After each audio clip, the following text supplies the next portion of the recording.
Google is getting pressure from the previous administration to divest Chrome. What if OpenAI buys it? Wow. Wow. That would be incredible. And then all of a sudden it's like they can put OpenAI search as the default. They can start adding cool functionality where like you can have the agent with you as you're browsing and saving things and it changes bookmark. I mean, mind blowing. You're listening to the Startup Podcast. This is a Reacts episode. Industry insiders having frank debates about the latest tech, politics, and business news. Whether you're a founder, investor, or operator in a startup, you'll gain insights into how current events connect to broader themes and trends that impact your startup, your investments, and your day-to-day operational decisions. The conversation starts now. Hey, I'm Hooman Radfar. And I'm Chris Saad. And welcome to our last React show of the year. That's right, it's been a long year. Yaneva's been away. He's left me to do this all on my own, but we've managed it, we've survived, and next year it's going to be back and better than ever. On this week's show, we're going to talk about OpenAI's 12 Days of Christmas. We're 4 days in, and they've announced some incredible stuff. We're going to talk about O1 and its general availability, ChatGPT Pro, reinforcement fine-tuning, Sora GA. Oh my God, Sora is amazing. And we're also going to talk about their canvas, making that generally available and the new features, and also how OpenAI has to compete with Google and Microsoft and Apple to stay alive. And then we're also going to talk about David Sachs and the Silicon Valley community getting deeply embedded into the Trump administration. What does it mean again for Google and breaking up Google? What does it mean for crypto? What does it mean for startups, founders, investors, and more? We're going to talk about existential threats. We're going to talk about politics. We're going to talk about it, all of that, and much, much more on this week's show right after the break. Stay tuned. Whether you're starting or scaling your company's security program, demonstrating top-notch security practices and establishing trust is more important than ever. Vanta automates compliance with SOC 2, ISO 27001, and more, saving you time and money while helping you build customer trust. Plus, you can streamline security reviews by automating questionnaires and demonstrating your security posture with a customer-facing trust center, all powered by Vanta AI. And it gets even better. Just for TSP listeners, you can get $1,000 off Vanta when you go to vanta.com/TSP. That's VANTA.com/TSP for the Startup Podcast to get $1,000 off. All right, before we jump into it, it's a huge episode. It's jam-packed, but we first got to talk about the Startup Podcast Pact, which asks if you've been listening to a few of our episodes and getting value. We only asked for a few things in return. Please subscribe to us in your favorite podcasting app and give us a review and a rating over there. Please follow us on YouTube. And in fact, you should watch this video on YouTube. It's awesome. You get to see our pretty faces. And also give us a shout out on your favorite social network. It helps us grow the show and help more founders like you. All right, with that, let's jump right into it. Our first topic for today is OpenAI's 12 Days of Christmas. This is a really interesting one, Hooman, because, usually these companies are trying to copy the Apple keynote. They come out once every quarter or whatever, and they do the big, highly polished announcements. But OpenAI is sort of like, you know what? Let's try something new. And over the last 4 working days, business days, they've been announcing what they're claiming is a 12-day ramp up of announcements leading into Christmas. And we're on day 4. And there's been some really interesting stuff announced so far. So let's go through some of these and have a chat about them. Day 1, they talked about O1 general availability and ChatGPT Pro. So just by way of a little context, O1 is their most powerful model. It is emphasizing reasoning. So typically, if you ask ChatGPT something, hey, what color is the sky? Or, write my term paper for me. It'll kind of in a few seconds just start spitting out tokens. The difference with O1, and we're using O1 as part of what they call O1 preview. It's not available to everybody. It'll do a bunch of thinking and planning and reasoning, and then it'll go and execute its plan. So it might take 10, 20, 30 seconds to actually give you an answer, and it'll kind of recalculate and redraft the answer. That's been in preview. They've just announced it as generally available, faster and more efficient and smarter, actually. And they've also announced a super version of O1, which is only available under ChatGPT Pro, a new tier, which is, I think, $200 a month.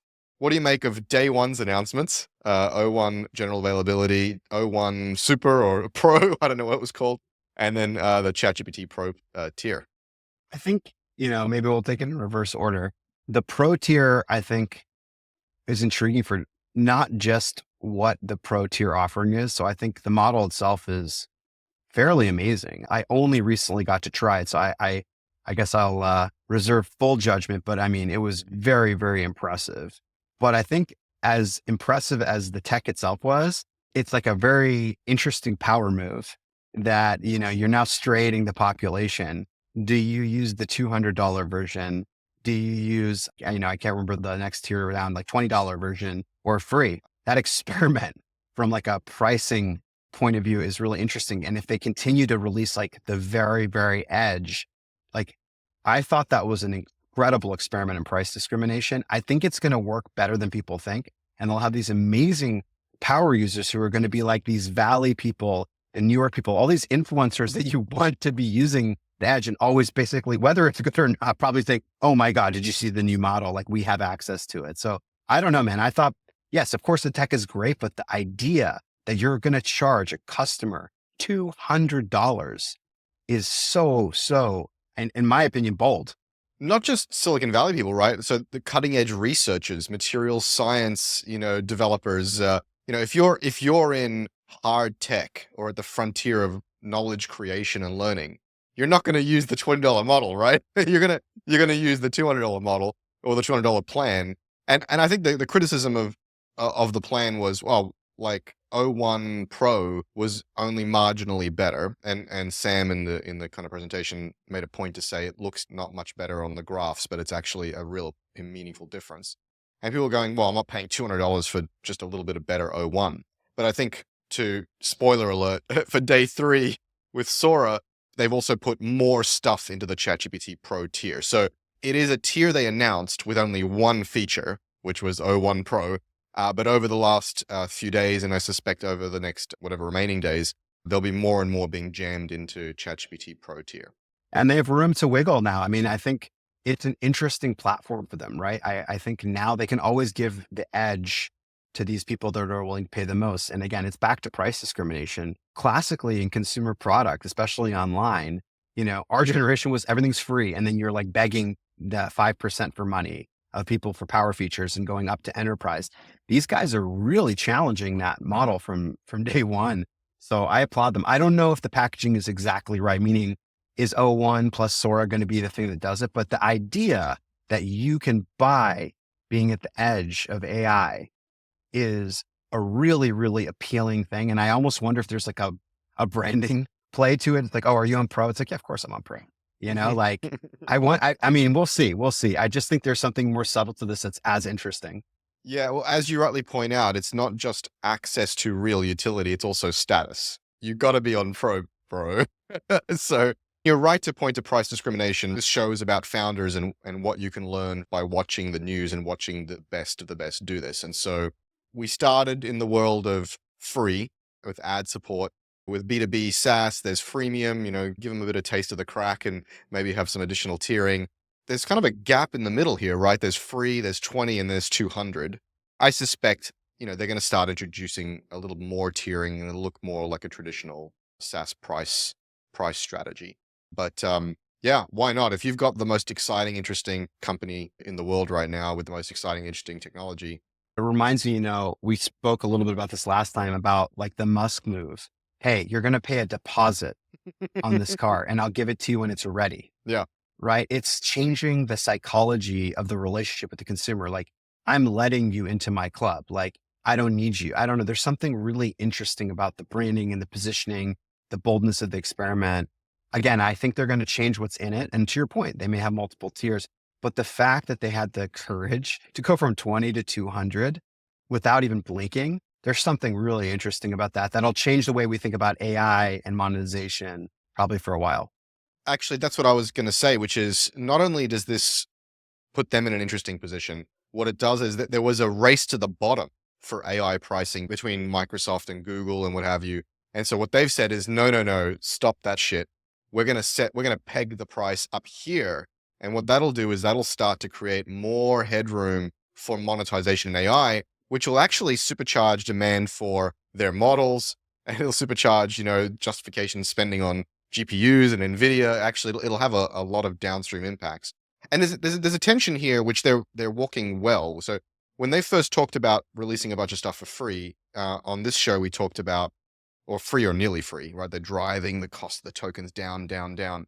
And we talked about that being really, really smart because you want to take all the oxygen out of the room. You want to take all the economic incentive to go compete with them. You just want to give it away and take over the world in terms of token generation.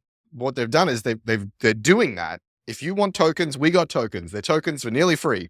But if you want the bleeding edge token, the bleeding edge capabilities, that's the ceiling is set now at 200. And so they're having their cake and eating it too in a way. And that's really clever.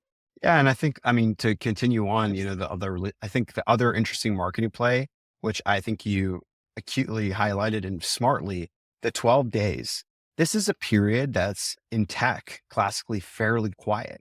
And for them to say, we're going to own it. What if they do it every year and people start to expect it? They've like carved out space where there was none with a very innovative marketing ploy. So I wonder if they're just like, you know what, we're racing to every year for our 12 days and it becomes a repeat kind of marketing plan. So I think as much, again, the tech side is fascinating and amazing, but the marketing and the positioning and the pricing, I think founders should take note.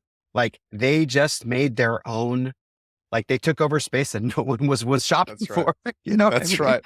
I think it's also interesting that these sessions, these live broadcasts on YouTube, they're actually quite casual. They're clearly scripted and they're clearly, pre-planned. But there's a kind of a humanity to them they end off with a little bit of a silly joke and they talk about their personal lives and stuff. And I think that's also deliberate. They're trying to humanize more people in the company and the company in general. And it's like, these are our overlords creating the super intelligence. But we're just nerds. We're just nerds telling silly dad jokes. But that's what Google did, right? So again, think about the brilliance of Google was they learned from Microsoft. Microsoft always, their brand and the way they positioned the market was a position of strength. And over time, they used that to intimidate and move people out of the market, but then they caught the DOJ's attention. I think Google learned from them and said, like, even in their values, like at the beginning, they eliminated do no evil. They were playful. Like they were always like, oh no, we're always the good guys, right? Well, I think that got a lot of like attention diverted away from them. They got a lot of slack. And I think intentional or otherwise, trying to kind of make a fun way to do these things, the word you used was humanize. It's important, right? Because people are really, really, afraid, optimistic about artificial intelligence. And if the company that's stewarding this humanizes the brand, kind of like what Zuck has done for his own personal brand. Absolutely. Look at their stock price. I mean, look at how much people admire this guy, right? Because like my man wears some custom like t-shirts and a chain and grew his hair out long, right? Like the same dude. And so I think, again, for founders listening, don't underestimate these positioning exercises. Don't underestimate these branding exercises. They can make a difference. They can buy you time. They can change the company quite a bit. Yeah. And from, maybe not so much about tech, but about narratives and media in general, just pay attention to how these narratives play out, right? As you said, like Zuck hasn't changed. He's the same guy. But all of a sudden, everybody's just a little kinder to him because he's a little more human, right? I think Sam realized early on something that Travis missed and others missed, which is we are the kind of the front men and women for these companies, and people need to like us as much as like the company. And actually, I have theories about this. We won't go down the rabbit hole, but I do think that the Trump effect, Trump won, created the need for executives and others in the limelight to change their behavior. Because I think, we couldn't control the outcomes around Trump liberals, I mean. And so people turned their attention to other leaders and demanded more from them. And in some cases, rightly so. All right, let's talk about day 2. So day 2, this was a little nerdier. It's probably going to be less to talk about here, but they announced their reinforcement fine-tuning research program. So, this is super technical. I don't know if I'm going to do it justice. Maybe Hooman, you know a little bit more about this, but the idea is that, as you train these models, you are using what's called reinforcement learning. So the model does something and you kind of swat it on the head and go, no, I don't like that. Or you give it a candy and say, yes, I like that, right? You give it a thumbs up or a thumbs down. And there are a whole bunch of humans who say that this answer is good, this answer is not good. And it teaches the model how to respond and what is good and what is bad. Traditionally, that's sort of done and it's locked in and you get the model you get. And everybody else can kind of nibble around the edges with some instructions and prompting. What they're doing here is they're sort of opening up another stage of tuning where if you have a large data set or a very specific domain specific, if you have a domain specific use case, you can go in there and give it more tuning and basically get O1 and the latest models to act and process your data for your use case in your domain, in your way. And you have just so much more sway over this thing. And so this is huge for people who, developers especially, but any large enterprises and really anybody up and down the chain who want to go take these models and use them in their own domains. What did you make of this, Hooman? And did you have any kind of other insights in terms of how this is working? It's like the quieter one, but probably one of the more interesting releases because we can actually utilize that, right? That has been one of the deficits for us using models like OpenAI and whatnot, because what you're doing is constantly trying to be creative on prompt generation, right? The notion of, training and reinforcing is very, very, it was absent. So while I haven't had the chance to test it, I'm actually ironically the most excited about it. I've tested the Sora capability and the Pro. My subjective experience is it's pretty amazing, the output. But I think what was really putting it over the edge is what you'd mentioned, right? Like they have this plugin style architecture where you can have your domain and you could do like healthcare specific versions of this and generating video using your context, using your content. It's almost a little of an understatement to say, call it a model. It's like almost like a platform in some ways that you can build off of. Yeah, I mean, it's huge. So just think about like a healthcare use case, right? You've got certain biological insights, you've got certain diagnostic insights, you've got, a whole bunch of stuff, and then a bunch of regulatory constraints, and you got all this stuff in your domain. And you can't just throw like O1 or ChatGPT 4 at this thing and go, there you go, run my healthcare business. It's not going to work. And so what they're saying is you can upload a whole bunch of training data and a whole bunch of information and then get it to try to answer questions. And they've actually made it so you can programmatically reinforce whether it's getting the answer right or wrong. So it's not even that you need human beings pressing thumbs up, thumbs down. You can actually program it to say these kind of answers are correct and these kind of answers are wrong, incorrect. And it'll actually sit there and learn it, teach itself. And there's a graph that shows how much better it's getting over time for your domain, for your use case. And then you basically have your own version of ChatGPT, your own version of O1. This just destroys the need to do custom models. It destroys whole bunches of startups that are doing, custom RAG stuff and custom modeling. It just undermines a whole bunch of startups and investments, and then supercharges a bunch of enterprise use cases and domain-specific applications. And so it's huge. I mean, it's the nerdiest thing they announced, really for engineers and enterprises for the most part. I think it's also for startups. So, I mean, the whole notion, I think startups that want to build serious stuff, you can build differentiation now in a way that you couldn't, right? Because as you're building a data set, you can then train the model and you have this model that's specific to you. Now, it's not quite as, I would say, elegant and separate as like I have an ML team and I have my own machine learning model in terms of the IP generation part of it, but you can again train it. So as I said, haven't had the chance to test it, but this would be the one from like my business's perspective at Collective, whether it's expense categorization or bank reconciliation, like this is the stuff that was missing that it helps us quite literally close the loop and make sure it's working because we were doing that in other ways. You got to be careful here, right? So as a founder, you mentioned, IP generation. It's not as sexy to use this. This is analogous to Amazon Web Services and all those companies that said, no, we have to build our own data center because we can't just outsource our stack to Amazon, right? That's a mistake. So for most people listening here, 99.9%, you should just be using this fine-tuning thing. You should not be building your own large language model. And so, the IP, as you said, is in the way you've tuned OpenAI's models and the way you've gone about doing that in the application layer and the moats you built, distribution and so on. But don't go wasting your time building your own large language model if you can avoid it. Definitely go check that out if you are in any of those categories. A super exciting announcement. Although it is only a research program, so it's very much closed. You have to apply for this. And it's still not in general availability. All right. So then day 3, they announced probably the most exciting announcement, I think, is Sora general availability. So again, by way of context, ChatGPT traditionally has been about text. You put text in, you get text out. DALL-E was about images. You put text in, you get images out, and they've integrated DALL-E into ChatGPT, so you can ask ChatGPT for images. And then they previewed quite a while ago now this thing called Sora, which is text to video. You put some text in, and it will generate short but very realistic videos for you. That was only available to certain people, creatives and a small group of beta testers, and everybody was kind of chomping at the bit to get their hands on this thing. They have now announced it's generally available, although at the day of announcement, it was really hard to get into it. They were not expecting signups.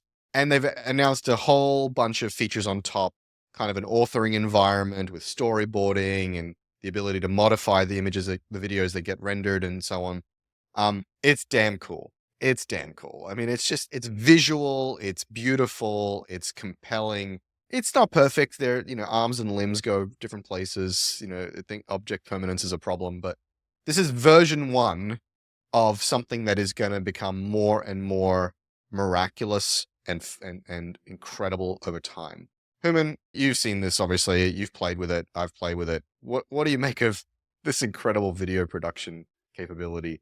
So I think first and foremost, like you, we should take a step back as human beings and just be in awe of the fact that the computer has the creativity to generate not just the quality of the images, but like the uniqueness of the images. It was a really, really interesting tool. To your point, they also have deficits, right? There's a lot of memes I'm sure you've seen on X and other platforms with like the gymnast who's doing twirling and like their body parts are kind of twirling instead of their actual body. So we're in the early days, but the rate of change in AI is so fast. And so I expect that they'll have more there.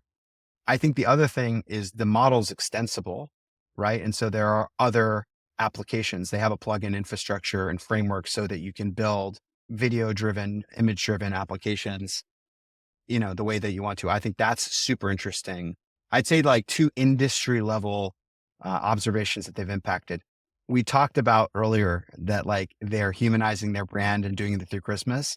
And I think it's smart that they released this during that period of time, but they did pull a bit of a Microsoft move. And it's like, if I'm Pika and all these other, foundational models on video, I'm worried. I'm worried because these guys have the mind share. These guys have the distribution channels direct to consumer, and these guys most certainly have the access to capital. And so I wonder if this is almost like a Netscape moment for some of those companies that are working really hard. So I would say that's one insight. And then the second, I think there's a massive, massive change in the creative industry.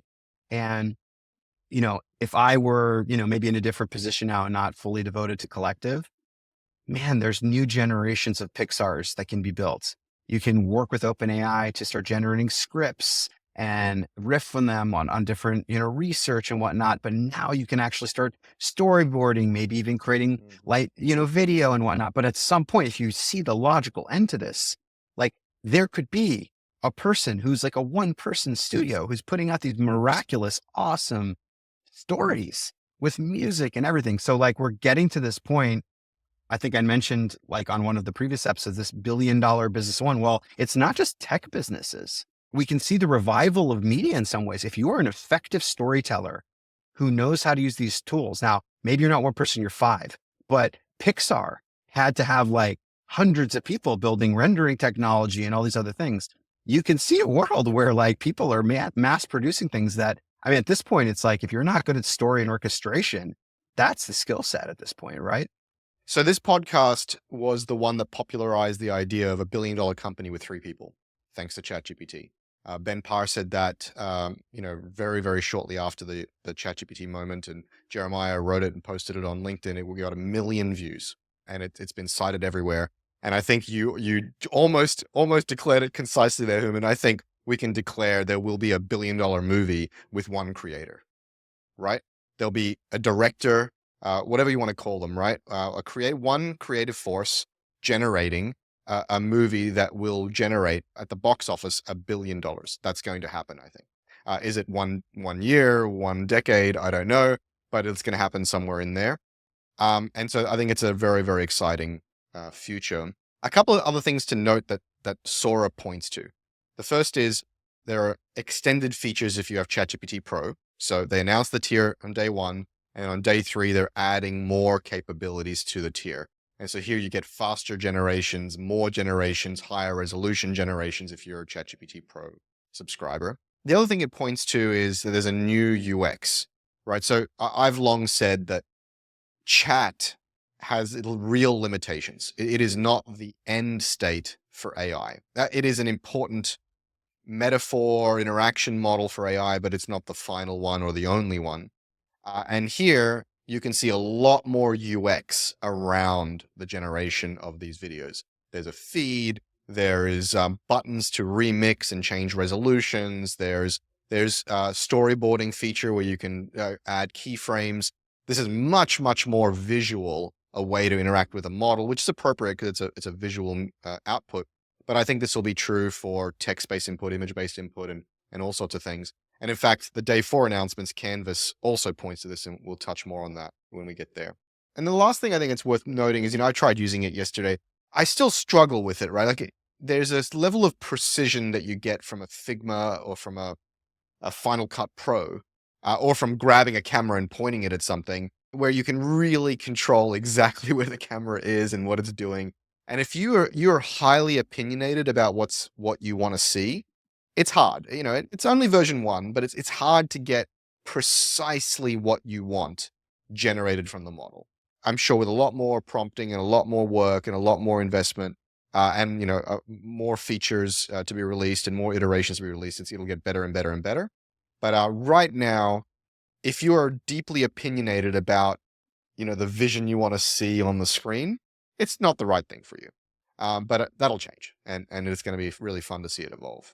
To your point, we're in like this early days of AI. And I think when people think of AI, I would say like a lay consumer, they've been acculturated and acclimated to this notion of text, like a conversation. And the kind of pattern that I'll use to remind folks is like, do you remember when conversational, all these agents, everyone was like thinking conversation was the way to go. Everyone was to move to text, right? Yeah, conversational commerce was one of the taglines. Yeah, and a lot of VC-backed companies came after us. Everyone's gonna move to conversation. Like no one's gonna want to go to UIs. Well, it turns out if you're looking at things like it's like when you call United Airlines or an airline and there's a choice, when you're operating in voice, you're operating serially. You only go as fast as you can hear voice. Similarly speaking, text is serial, right? And so if you want to introduce parallelism, we also have eyes. So when I look at a visual interface, I can take in more information, I can do more things. And so I think this concept of generative interfaces, where right now OpenAI is kind of doing this, they're providing an interface with Sora, right? That's fixed. But over time, you could even imagine that they're like, oh, well, what are you trying to do, Chris? Well, you're like, oh, well, I'm trying to edit a commercial. Okay, they might generate a different interface versus, hey, I'm just making a video for school, right? That's right. And they will render components. They will suggest components. You can say, hey, you know what? This is too basic for me. Move me up into a more advanced mode. And then the interface can re-render because you have tools like Canvas, or you have this concept where you can run scripts. Like I'm kind of jumping ahead here, but there's a method to the madness here. I feel like they're preparing themselves for this mode where you can execute live code. And if ChatGPT writes that code and also can execute it live, they become a very different, the interface possibilities are just so outstanding. Yeah, I agree. There's firstly, people lack a lot of creativity. Most people, most of the time, if you give them a blank blinking input box, they have no earthly idea what to do with it. None. Right. And so, buttons and options and what have you really guide the creative process and help people to get to an outcome. The other thing to keep in mind is traditional UX, buttons and lists and, grids and what have you. They're extremely high bandwidth interaction models. There's a lot of information being communicated on that screen just intuitively because of the information hierarchy and relationships between labels that you don't need to describe, right? It's the difference between paragraphs of narrative versus bullet points versus just diagrams. And so we don't want to lose all of that high bandwidth communication coming back from the computer for bunches of use cases, as you just said. Creative use cases, shopping use cases, what have you, navigation use cases, etc. And so, yeah, and what you just pointed to, I love. I've been talking about this for months and months. The LLM will generate UX on the fly. And you see it doing this already with like flight options and search results and stuff. And so there'll be pre-canned interfaces like Sora's creative UX right now. And there'll be kind of dynamically generated UXs on the fly to help you do a task. And then finally, I think, ironically, where text or conversation will be the most valuable, I think will be with voice. So you're walking around. I just watched Her again yesterday. You're walking around and that's when you don't want to use your eyes and you're just doing stuff. And you just want to have a conversation to get stuff done as a personal assistant. I think that's when conversation will really see its best use cases. Yeah, I think that for the voice side, what the transformer models are not good at is real-time voice processing. And we still Yes. don't have a really nice way of doing that.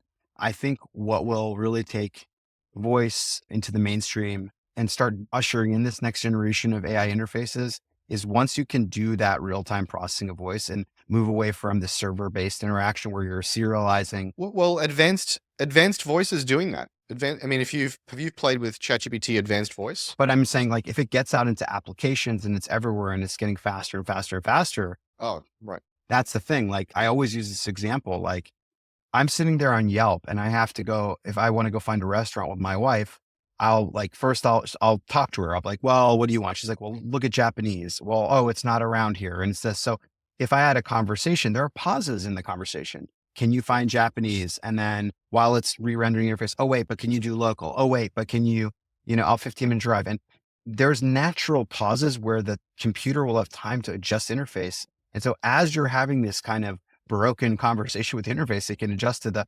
optimal listing results. You can do it for travel. You can do it for searching for restaurants. You pick. But again, I think the input to everything has to move to real time on voice. And then you move to real time interface generation and you're like, whoa, forget about it. This is like game changing. Well, yeah. I mean, I think they also demoed voice with camera. So, I'm wearing the Meta Ray-Ban glasses. If you're watching on YouTube, if you can, the battery life is the main problem here, I think. But if you could wire up real-time video and real-time voice, the power of that is incredible.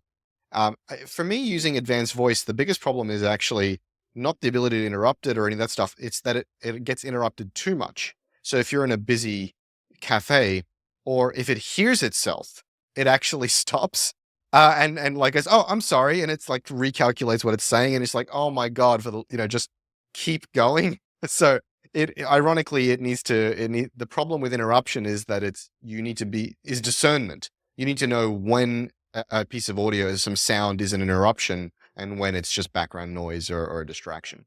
Very exciting times to come for that. Over 7,000 global companies like Atlassian, Dovetail, FlowHealth, and Quora all use Vanta to manage risk and prove security in real time. Why aren't you? Get $1,000 off Vanta when you go to vanta.com/TSP. That's VANTA.com/TSP for the Startup Podcast to get $1,000 off. All right, let's talk about the final day that we've seen so far, day 4 of 12, where they've announced the Canvas. The Canvas has been around for a while, again, in limited availability for just their paid subscription tier. The idea with the Canvas, again, here is this recognition that a chat interface is insufficient for many use cases. And so if you ask it to help you write something, if you ask it to help you evaluate something, if you're asking it for help with code, Canvas is a feature where it'll launch into a document editing mode. There is a document on the right and the ChatGPT chat on the left. And you can essentially ask ChatGPT to co-manipulate the document with you. And this has been, limited availability. You can imagine the document, by the way, of being like a Google Doc, right? So you can go in there, you can edit and add and delete things. This has been in limited availability. It's now available generally, and they've added new features. They've added a full Python compilation environment where it can kind of execute Python right in the browser, and it can help you code. And it actually has a code editor with line numbers and things. They've also made it so that it can comment on your document. So just like in Google Docs, it can highlight parts of the document and leave comments for you to accept, reject, and otherwise action. And so it's Canvas general availability with a code execution engine for Python, with commenting, and you can also now add Canvas features to your custom GPTs as well. So that was the day 4 announcement. Have you had a chance to play with Canvas, Hooman? What do you reckon? Yeah, well, I've been watching it for a while. So I have two thoughts on it. I think it's a nice half step towards a different type of future. And in particular for me, like I'll tactically as a user, I don't know if you have this problem, but like sometimes I'll say, hey, generate an email for me. I want to send something to my company about A, B, C, or D, right? And they'll generate it, but you're in that awkward position where like, oh, well, I don't like this line. I don't like that inline. You can't work on it in like a project basis. So now I think they've created that. It just radically shifts my experience. I can do everything there. I don't have to move it to a Google Doc and like go back and forth and cut and paste. So tactically, I think you'll see a lot more engagement. Number one. Number two, though, it's interesting because like you look at all the things they can do with this construct and you look at how it could disrupt like Google Docs and get them in enterprise, like big scale. When you look at the company, OpenAI, this company has the potential, like there have to be like a Google, right? They have to be like a Microsoft. So where are areas that we spend time on Google? It's not just search, which by the way, ChatGPT and GPT, they're introducing search, right? It's also like document creation, document collaboration. So by taking this like half step, I think they're dipping their toe in the water and saying like, hey, we could have a code editor here. We could go to Google Docs.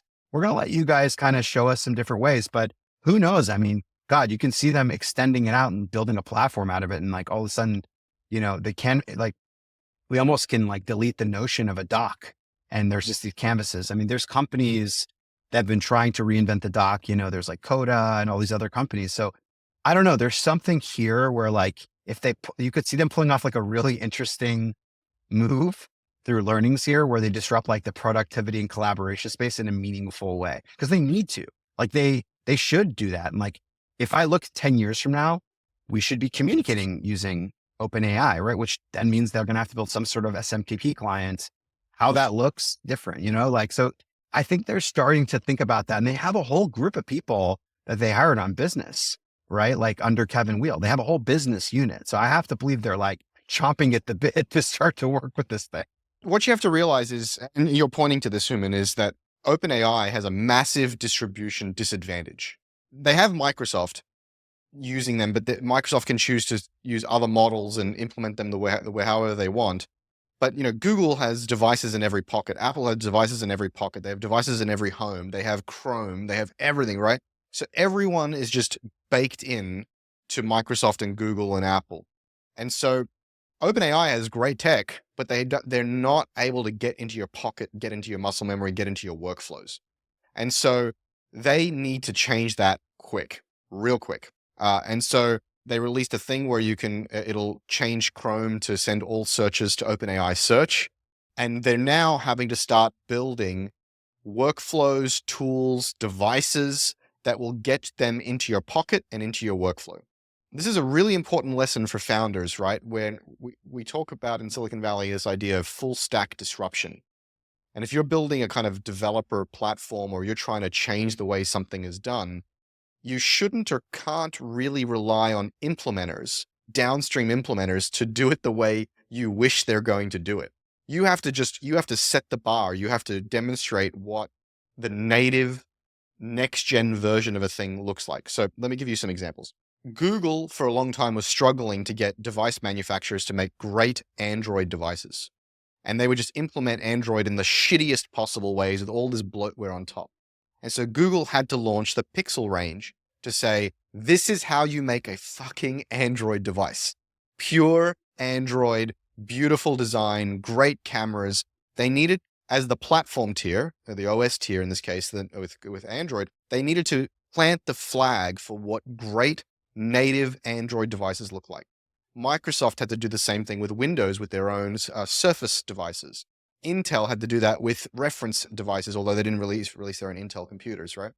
I used to believe in this kind of platform purity where you wanted to stay in the platform layer and not cannibalize the application or device layer.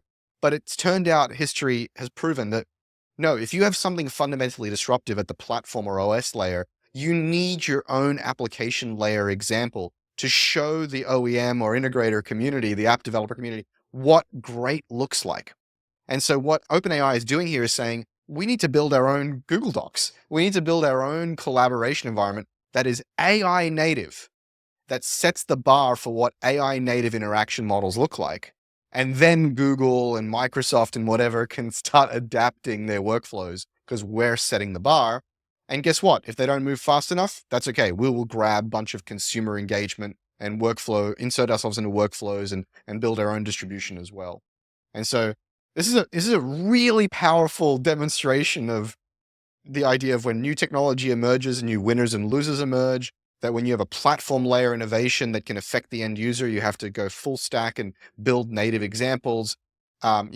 It's really demonstrating all the lessons of Silicon Valley over decades. Sam Altman and the team are just masters, ninjas at this. And it's very impressive to watch.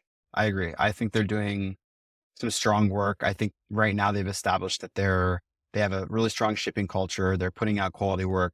I think given their valuation and given where they have to go, I think when you're thinking about their long-term strategy, you always have to remember they're going to have to generate revenue at the scale of a Google and Microsoft, which means they have to take market share away from key application areas. So whether they build around that, like that is going to be the case. And to your point, the advantage that they have, much like when Facebook did it, Facebook would start with social native. And now OpenAI can say, you know what? Here's how you would build communications if you had an agentic workflow. Here's how you would build, collaboration. Now, the question is, I think that they don't even know how far they want to take it. And there's some experimentation. No. But what Google did, the same thing. Like I remember when Google was search and then Paul Buckheit and team built Gmail. And then they now had all of a sudden this powerful tool so they could use it for auth and everyone had a Google account. What's a Google account? Like, remember when Google was accountless? Like you had no relationship with Google, but Gmail created an account and then they started building a whole suite around that. And we've become accustomed to that, but they built that thing out. And their whole play was like, okay, you can use Office, but you have to download this stuff. You're on Windows, but like, what if you're on the go? What if you're in the browser? We're going to build these browser native, super fast Ajax-rich applications. And so that was the advantage that they played out. And that's why we have G Suite. Can OpenAI do something similar and say, hey, you know what? We're rebuilding everything from scratch. Can we show you what AI native is going to look like? I think the answer is they have that ambition. And I think they have the potential. Can they execute? We'll see. We'll see. I mean, that's their move, but they have all the money in the world.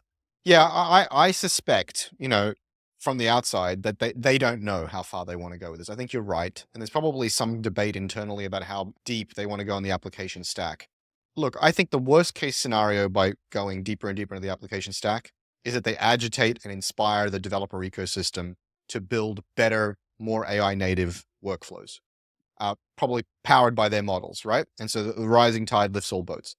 The best case is that they become the new winner in productivity, communications, and other applications, and they take market share on the consumer side.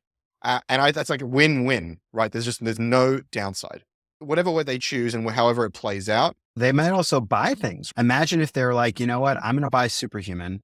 Superhuman's been doing some really interesting work using AI, right? To help you co-author emails. Like maybe they're like Superhuman is the right thing to do. Now all of a sudden everyone has a Superhuman account. They push that out. I mean, OpenAI is going to cross 1 billion users soon, right? So they co-market that thing.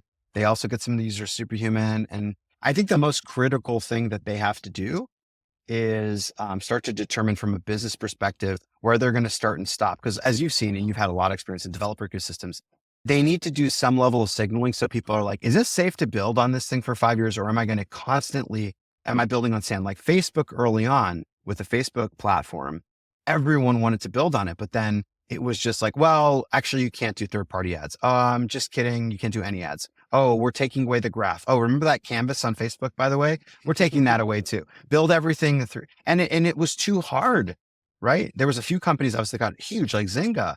And so, there's a lot of good past data, I think, for them from platforms. But Apple did it a better way. Apple people knew how to compete and where to compete. We can argue they were charging an exorbitant rent, but it was clear how to play. So this is slightly different though. The difference here is Facebook was providing a lot of surface area for distribution in the feed, in the canvas, and what have you. And so they would create surface and they would take it away. Here, OpenAI is actually not providing much or any surface area. You can't build innovation into ChatGPT. I mean, a little bit with GPTs and... Not yet. No, not yet. But what they are offering is utility without distribution or with very little distribution.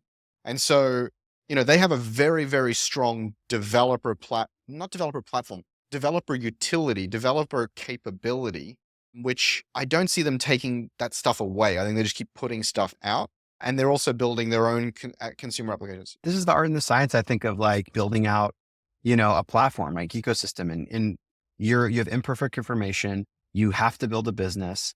Someone else who cracks the code using your open platform, you realize that should be in our house. Is always this like song and dance, and they're going back and forth. And I think they're going to do that. But there's some interesting, weird non-linearity to the marketplace. Google is getting, pressure from the previous administration to divest Chrome. What if OpenAI buys it? Holy moly. Could you imagine? Wow. That would be incredible. And then all of a sudden it's like, they can put OpenAI search as the default. They can start adding cool functionality where like you can have the agent with you as you're browsing and saving things, and it changes bookmark. I mean, it mind blowing. Like there's all this weird stuff that's going to happen. Now they might introduce their own browser, right? They might say, well, if I can't buy it, I'm going to introduce my own browser. What if they bought like Mozilla? But like there's always, every so often, there's this thematic shift that enables next generation platforms. We shifted from why do we all use Chrome from Google? Because Google was known to be fast as hell. And we open up Chrome. Remember how fast it loaded that first? You're just like, oh my God, I can't believe I browsed any other way before this. What if you're browsing with their browser? You're like, oh my God, this was the stupidest experience. This thing is just so intelligent. I don't have to remember anything. I don't have to bookmark anything. Like there's so much like rich context that it's gathering. And you're like, I don't want to browse another way. And then all of a sudden distribution problem solved. Bam. I don't know. There's just cool things. This is such an interesting thought experiment because Google can't do these things because they're not allowed. They're not allowed. By the way, this is why Microsoft failed on search, because Microsoft could have crushed Google. Microsoft had all the browsers. IE was 90% market share. They could have put the shittiest search engine in and defaulted. They weren't allowed. And so that created space. Google would and bundle Gemini as part of the browser and what have you. And they're being careful now. But you know what? The Trump administration, well, actually, you know what? We'll see. We should talk about David Sachs coming in here. Good topic switch. Good segue. So let's talk about, we were going to talk about the Google's quantum chip, but let's switch to David Sachs before we wrap up here. Related to this, right, is that the current Biden administration has been putting, Lena Khan, putting a chill in the air about what can Google do, can't do, suing people and what have you. But the new administration is supposed to be, less regulation, more hands-off, pro-growth, pro-whatever. But they just put David Sachs in charge of the crypto and AI. He's the crypto and AI czar, right? Whatever the hell that means. David Sachs is, obviously famous for being on the All In podcast. He's a Silicon Valley investor, billionaire, what have you. He's actually very anti-Google. He's anti these massive tech companies and actually believes a number of them should be broken up. And so there's a really interesting, like, pro-innovation, pro-growth, anti-big tech vein happening here. Now, I think it is worth pointing out, because I don't think enough people point this shit out. David Sachs and all those guys are fully conflicted, right? What they want is Google to be broken up so that their investments and their SaaS companies have an opportunity to grow and become highly successful in a world where Google and whatever can't just outcompete them with a new product or whatever. They're incentivized to see a Google be broken up. But this guy's in charge of crypto and AI now for the Trump administration. Hooman, maybe you run in those circles maybe a little more than I do. What's your take on Sachs, on that community of people being highly influential with Trump and the Trump administration? We should also point out, by the way, our friend of the pod and regular guest, although he hasn't been on for a while and for reasons that'll become obvious, Emil Michael is in that circle. He was named as one of the candidates for transportation secretary. And I don't think it's talking out of school to say he's helping with the transition. And so, even our podcast is not too disconnected from what's happening here. And yeah, there's a lot of Silicon Valley in the Trump administration, and there's a lot of implications for Silicon Valley in the Trump administration. And I think David Sachs is the poster child for that reality. What do you make of that entire thing, Hooman, and David Sachs specifically, and the implications for antitrust and the large tech companies? Yeah, so I think let's start with the antitrust side, because we're talking about incentives. I think there is an inherent duality to their incentive structure. The first assumption that we make is, okay, well, we want as many of these big tech companies to be broken up because definitionally that allows our companies to compete. I think to a degree that's true. But remember, we're in a liquidity crunch in the Valley as well. We've had years of no IPOs and years of no M&A. In particular, the big M&A has all been blocked by the current administration and Lena Khan. So if you don't have liquidity at the back end of the process, there's no venture capital. And so you need Google to be able to buy something for $2 billion, right? And so Yes. there's a little bit of push-pull, right? You want to hobble probably, but you don't want to incapacitate, because then where are the $10 billion, $5 billion exits? Everyone can't go public. And so the fund sizes have gotten very large. So I think that's going to be interesting to watch play out, because the how behind how they break them up will determine that balancing act, right? I'll call it the hobble posture, right? Powerful and large enough to acquire, but not so powerful to destroy. And I think that's difficult. And I'll tell you, to say the Valley has gotten in this administration, there's a specific subset of folks in the Valley, Elon Musk obviously being the tip of the spear in this particular mission. I think I read somewhere, and I stand to be, maybe corrected, but he put on the magnitude of got $200 million of his own money into this particular campaign, right? And made many, many, many times that in return. Trillions of market cap. Yeah. Probably in terms of the next 4 years, he'll have created. But then, you have Vivek, another entrepreneur who has made money. And I think that community is pretty densely networked into David and others. Politics aside, David is a very, very bright person. Clearly, he's very successful. And my instinct, based on what I know and what I've seen from what he's going to do, my instinct is it'll probably be something that will, his policy recommendations. And let's see, by the way, if those recommendations are even something that come to effect, because I think this administration has a track record. And previously what we've seen is Donald Trump will do whatever Donald Trump wants to do. So I don't know if they're aligned. He's hired, if you go look at the turnover he had in his previous staff, like that's all the evidence. Is he going to do that again? Is it going to be Elon and all these guys are out in 2 years because he gotten some falling out? That's a very real probability. I'm not saying you will or won't. I don't know, but that's something he did the first time. But let's assume that they stay there. I think from a crypto perspective, David's done a lot of investing, and I would guess that it's probably going to be net good for the ecosystem. I wonder if it's net good for the US, right? When you look at, I think the challenge for the US is we've long been kind of the currency, the reserve currency for the world. That is starting to erode in certain markets.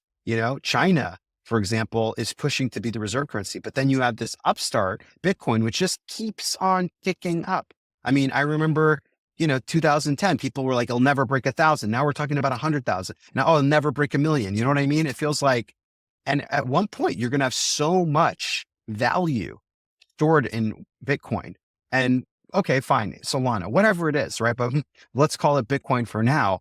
There is a very real disruption and change that occurs. So the United States has to take a position. Like, for example, do they buy a lot of this? Do they push it up and proactively try to make this phenomenon happen? Because if they don't, right now, Bitcoin is controlled by Chinese miners. There's 2 Chinese miners that are predominantly controlling it. So I think we're at a very interesting power inflection point where if we don't take a proactive role and we let the crypto ecosystem unfold, we will be subject to it. And we may not like the result of that, especially in a world where China is in charge. And I think David, for better or for worse, understands that dynamic. So I think that's interesting. AI, I'm less convinced. I don't know. I haven't seen enough around him and AI to know that. I think the regulatory environment around AI is going to be scary. I wish we had people, like a larger, more influential group of people who were working on this, because, I just don't know how technical he is and how much he understands it. And I don't mean that as a criticism.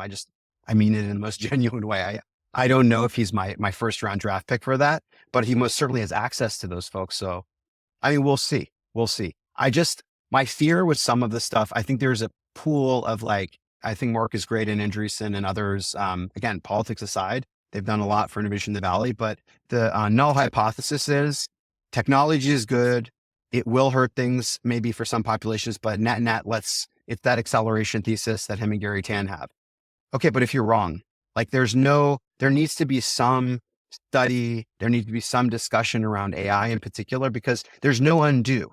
Once you hit that point where AI can referentially update itself and it has autonomy. The autonomy point, you've seen the Anthropic compute API, right? we're getting there with this agentic infrastructure. Anthropic can control devices for you. Anthropic can take action. These are the baby steps, but at the rate of change that we're happening here, if someone's not watching this, if your default assumption is don't worry, it'll be fine. I'm a big fan of this idea of trying to understand superalignment. What society has enslaved a population and that worked out? Like literally, think about this objectively. Show me a population where there's been slavery and it worked out and there wasn't some sort of really challenging revolutionary difficulty. There's no distinction to me for AI. If we don't align our goals with AI and we assume it's going to be as intelligent or more intelligent than us, then there is going to be an inherent conflict of interest. So we have to start understanding what causes that. How do we have that alignment? How do we make it incentivized and to further human advancement? What does human advancement mean? Right? Because I don't want to be the pet of some robots. You know what I mean? Yeah, there's a lot here. So firstly, you've touched on the idea that it's a very, very tangled web, right? There's a lot of conflicting motivations and interdependent kind of unknown, unintended consequences that can occur here, right? So we're talking about, accelerating Bitcoin adoption. We're talking about Bitcoin national reserve, right?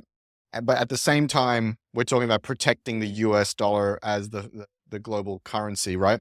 These things appear at odds. And so where do people net out on this? This is a really important question. Same with David Sachs, right? We're talking about breaking up big tech to give his investments and other investments room to grow, but they need to be strong enough that they can acquire.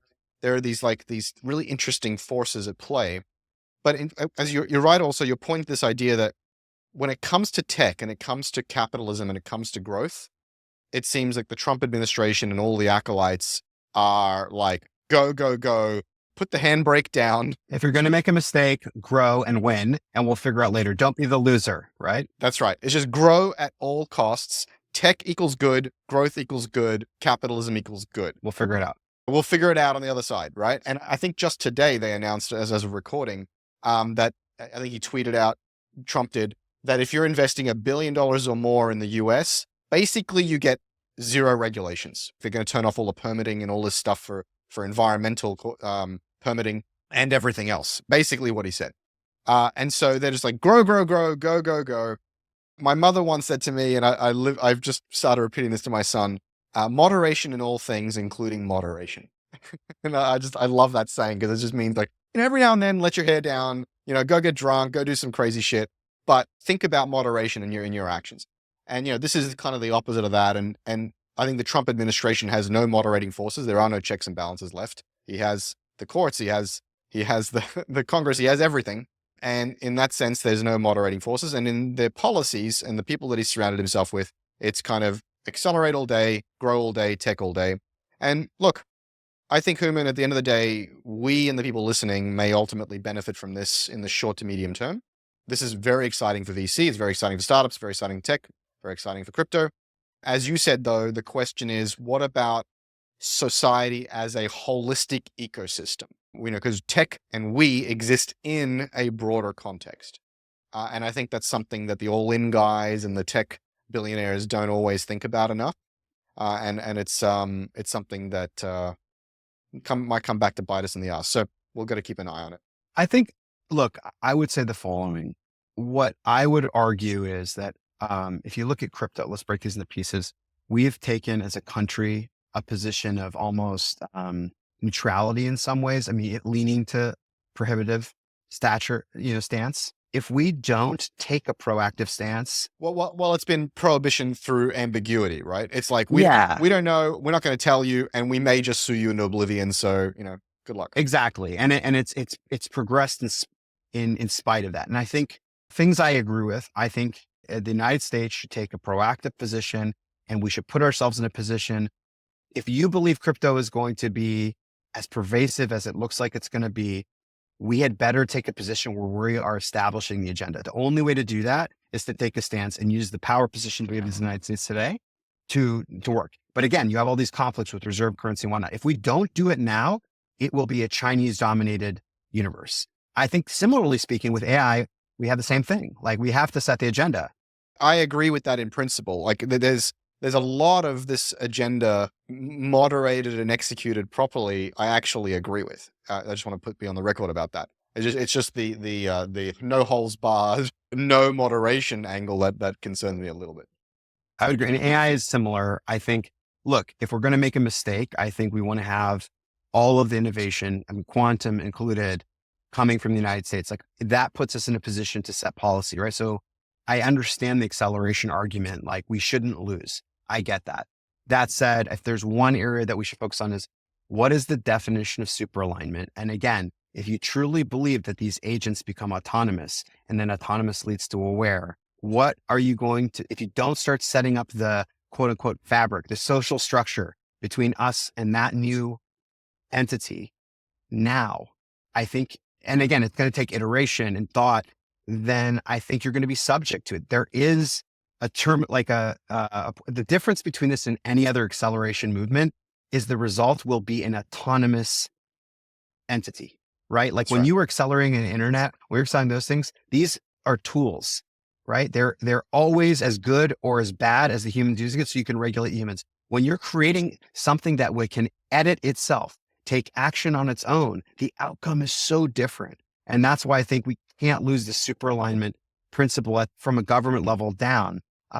But it's difficult. This is a difficult topic. We've never had this in history of humanity. We have to say, think about this. And it's very contrarian for the United States. We are a very laissez-faire community. We don't do well with the government telling us you can't, like that's a very European concept to think about your community and then think of the individual.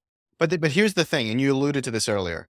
Superalignment is another way of saying AI slavery. This is a serious and important paradigm shift people need to think about.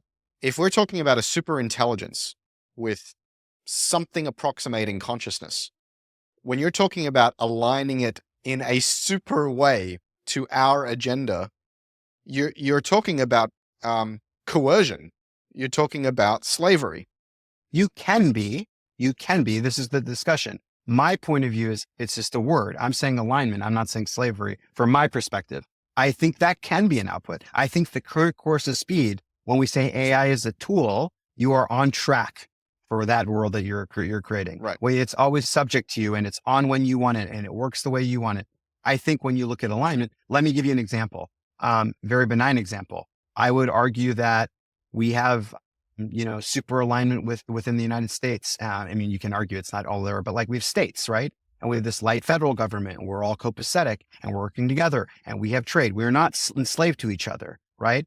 And so we have incentives to work together. I would describe that as alignment and not super alignment, right? Like I use the word super alignment because again, we're working on the definitions as a community. I only like that because I want to emphasize that if we don't try to really master what is the right relationship where, again, this thing becomes autonomous, and we don't care about it, just again, revert back to history and we're going to have a very difficult period, or our kids are, and I don't want that.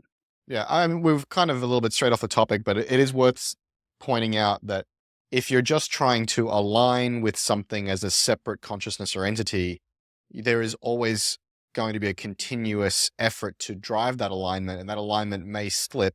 And I don't know two tribes or cultures that have, that many or most of them have ended up in some conflict in some way.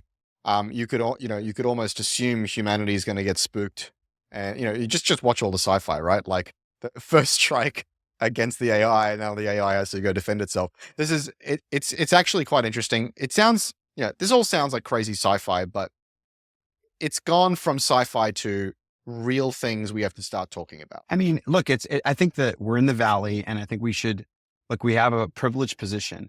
I got to work driving in an autonomous car, right? On that autonomous car, I was on a video conference with people who are around the world, who are doing work for citizens of the United States all over the world. That, if I would have told you 10 fucking years ago that was going to be the case, you'd be like, this guy's high. 20 years ago, you would have been like, what the fuck? So what'll happen in 10 years? I mean, you and I both know this. We played this game over and over and over again.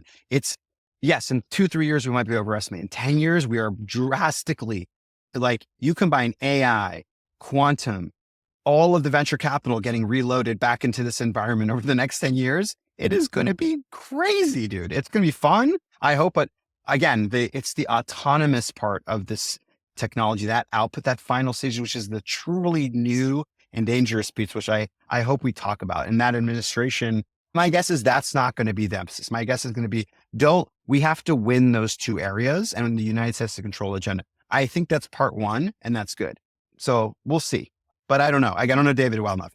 And we didn't even get a chance to talk about Willow, the new quantum processor from Google, which, by the way, solved a problem in 5 minutes that would have taken a classical computer some 12 quintillion years, longer than the life of the universe. So, wow. We're in exciting times, guys. But anyway, we're out of time here, Hooman. You, unfortunately, were double booked and had a huge meeting that you've blown off to be here. So thank you so much for making the show today. Really appreciate it. Thanks. Always fun. Hooman, how can people find you on the internet and follow your work and then follow your startup? Well, my parents were very SEO conscious. So my first name is Hooman. My last name is Radfar. You Google me and you'll find me on all the socials at Hooman Radfar. Awesome. Very cool. And you can find me on all the social media and on the web at chrissard.com and at chrissard everywhere else. Hooman, such a great conversation. Such a great time having you on the show. Thanks so much. Thanks, man. Catch you next time. Bye-bye. Today's episode of the Startup Podcast was brought to you by Vanta. Vanta automates compliance for SOC 2, ISO 27001, and more, saving you time and money while helping you build customer trust. Plus, you can streamline security reviews by automating questionnaires and demonstrating your security posture with a customer-facing trust center, all powered by Vanta AI. Over 7,000 global companies already use Vanta. Why don't you? Get $1,000 off Vanta when you go to vanta.com/TSP. That's VANTA.com/TSP for the Startup Podcast to get $1,000 off.